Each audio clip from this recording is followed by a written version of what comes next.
Sunan Ampel yang makamnya terletak di Kampung Ampel, Kota Surabaya adalah anggota Dewan Wali Songo tertua yang memiliki peranan besar dalam pengembangan dakwah Islam di Jawa dan tempat lain di Nusantara.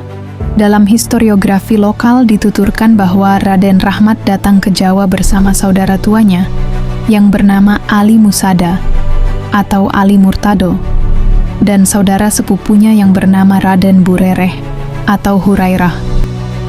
Menurut Lembaga Riset Islam Pesantren Luhur Sunan Giri Malang dalam Sejarah dan Dakwah Islamiyah Sunan Giri, Imam Rahmatullah bersama ayahnya datang ke Jawa dengan tujuan dakwah Islamiyah, disertai saudaranya yang bernama Ali Murtado dan kawannya bernama Abu Hurairah putra Raja Campa.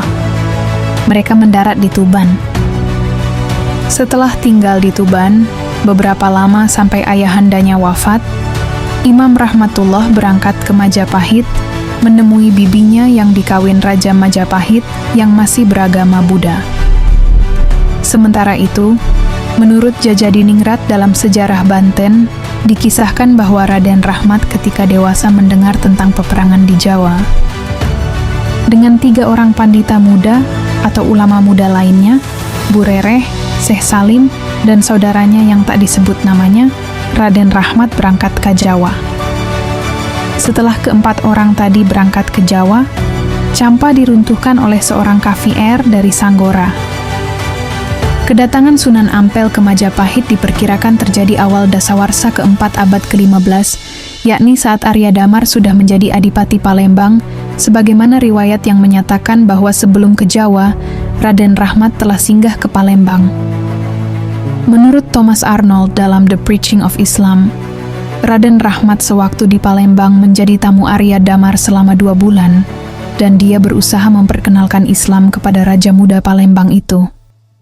Arya Damar yang sudah tertarik kepada Islam itu hampir saja diikrarkan menjadi Islam.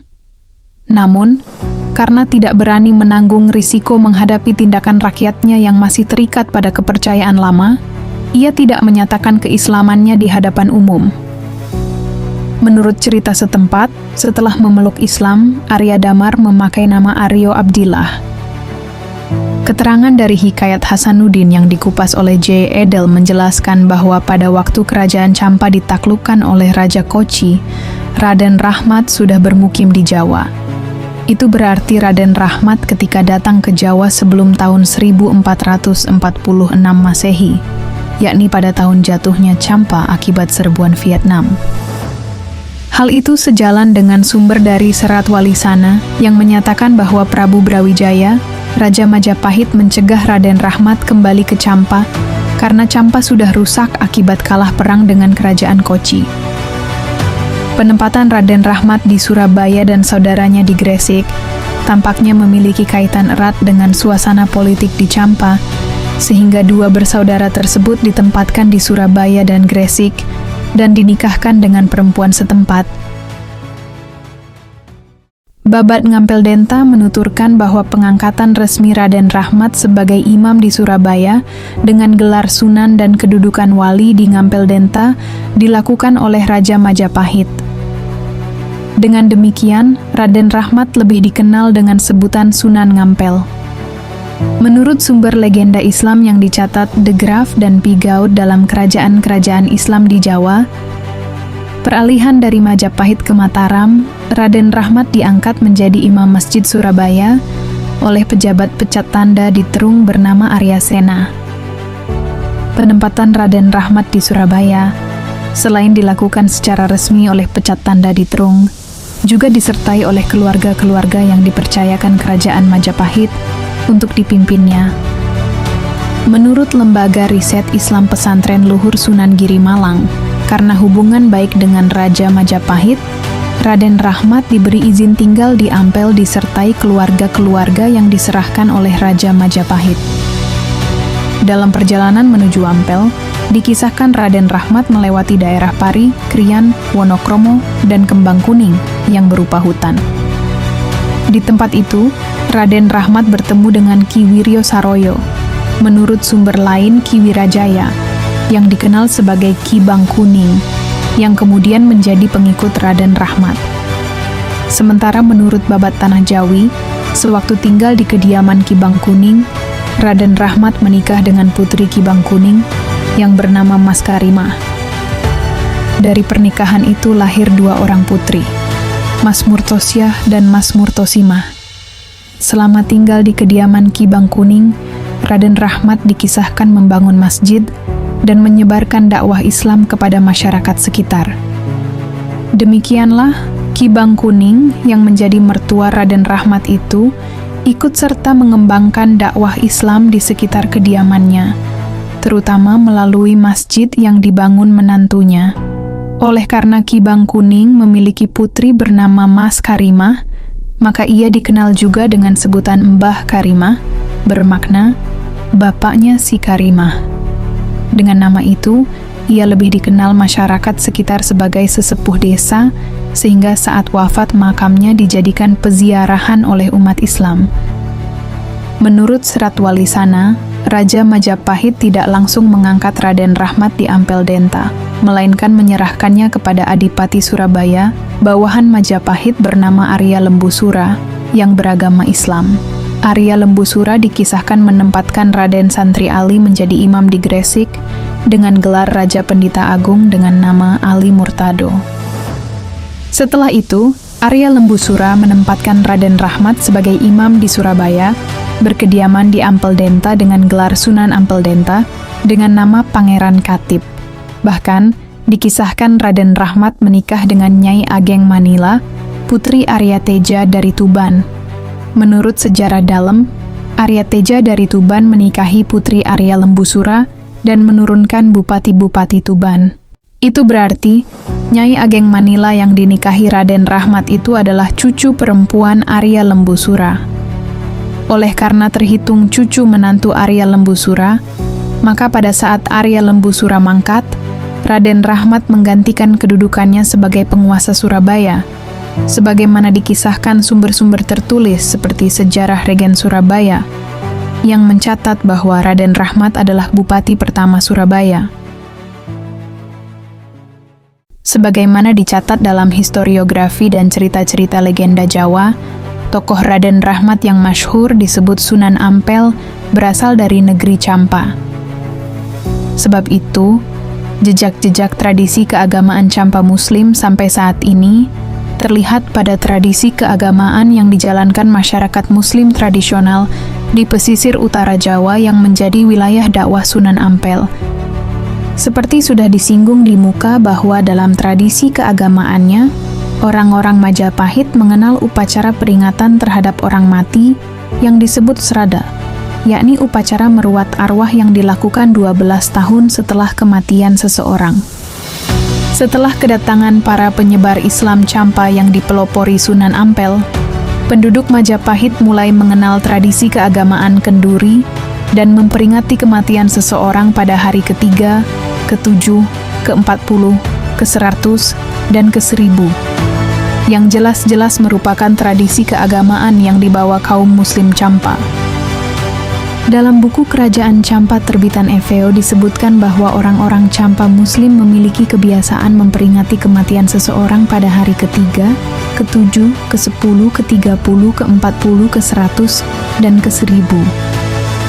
Orang-orang Campa juga punya kebiasaan untuk mentalkin orang mati, melakukan peringatan haul, membuat bubur Asyuro pada perayaan hari Asyuro, memeriahkan peringatan Maulid Nabi SAW, yang ternyata sampai saat ini dijalankan sebagai tradisi keagamaan oleh masyarakat Muslim di Jawa. Menurut SQ Fatimi dalam Islam Comes to Malaysia, mazhab orang-orang Islam di Campa beraliran Syiah.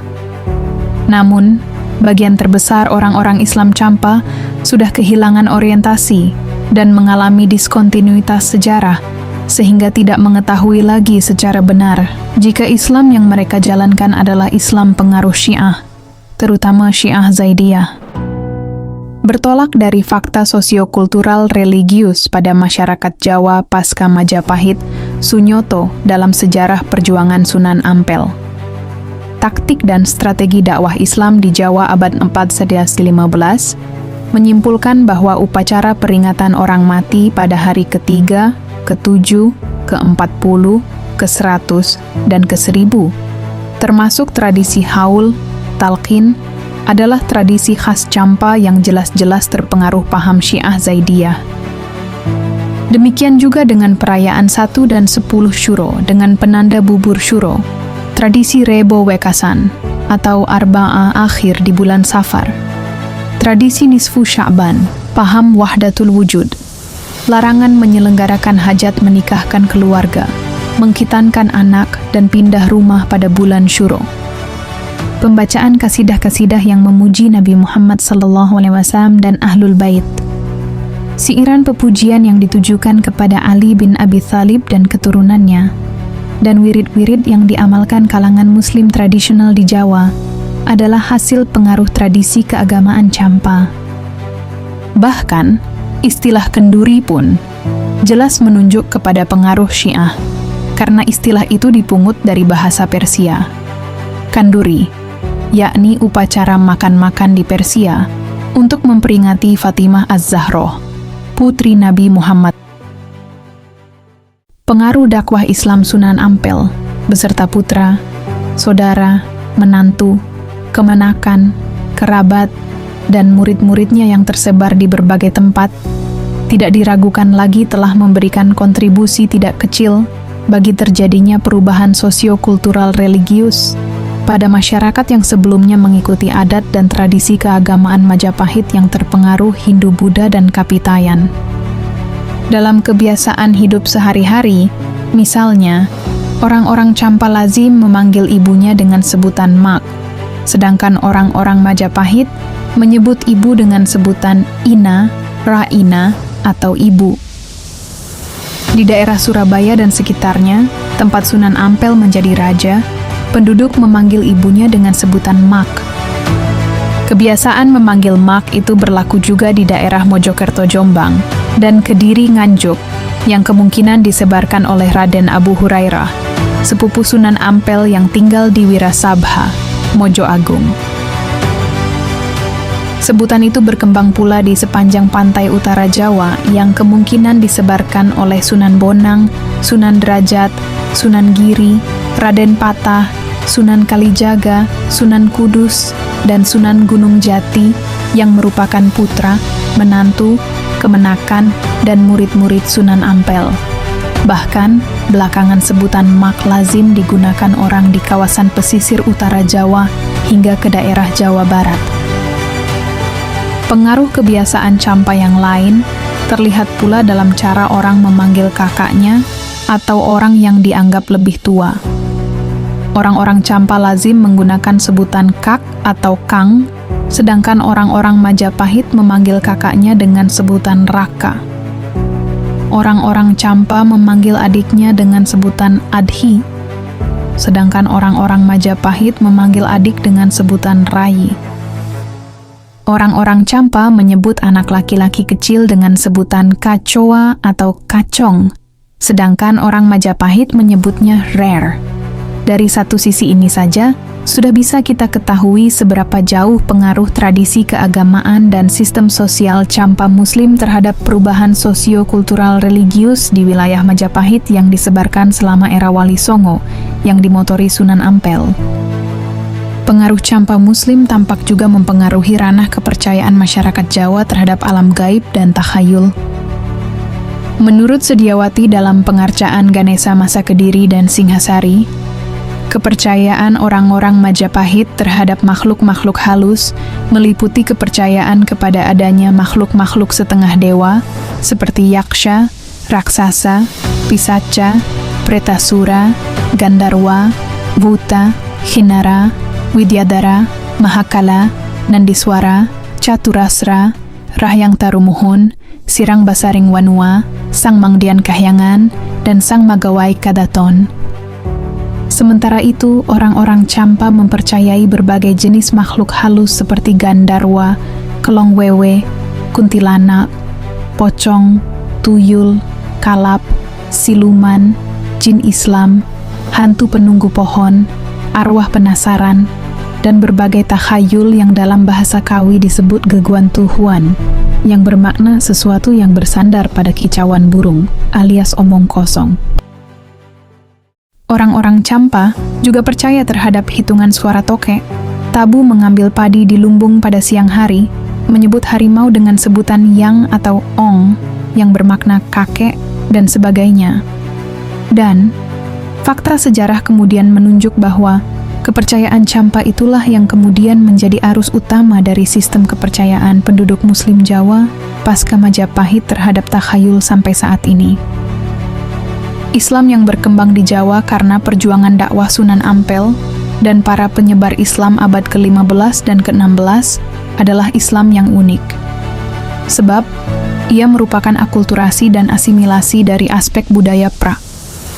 Islam dengan Islam, baik melalui jalan sosial, budaya, politik, ekonomi, mistik, kultus, ritual, tradisi keagamaan, maupun konsep-konsep sufisme yang khas, yang merefleksikan keragaman tradisi Muslim secara keseluruhan.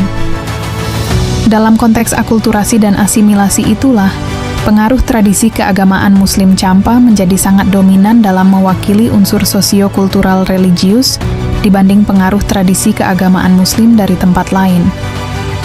Usaha dakwah Sunan Ampel lebih merupakan hasil formulasi kreatif dari tradisi intelektual dan spiritual yang paling dinamis dan kreatif dalam sejarah perkembangan Islam.